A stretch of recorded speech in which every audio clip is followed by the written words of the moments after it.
प्राचीन मिस्र के दिल में राजा अमुनरा, जो एक शक्तिशाली और बुद्धिमान शासक था, ने मिस्र की महानता का प्रतीक बनने के लिए एक शानदार पिरामिड बनाने का आदेश दिया।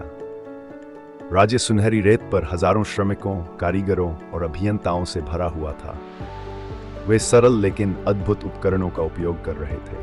तांबे की छेनी, लकड़ी की हथौड़ी और फ्लैक्स से बनी रस्सियां। राजा अमुनरा, जो सोने का मुकुट पहने हुए और लिनन की धोती में लिपटा था, खड़ा था और देख रहा था कि श्रमिक भारी चूने के पत्थर उठा रहे थे। पिरामिड आकाश तक पहुंचने वाला था, जो मिस्र की महानता का प्रतीक होगा।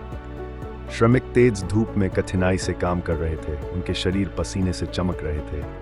फिर भी वे अडिग समर्पण के साथ काम कर रहे थे, क्योंकि उन्हें विश्वास था कि यह पिरामिड उनकी विरासत को सदियों तक सुरक्षित करेगा। इस निर्माण में सबसे दिलचस्प पहलू था गणित और खगोल शास्त्र का उपयोग। पिरामिड का सितारों के साथ संरेखन कोई संयोग नहीं था।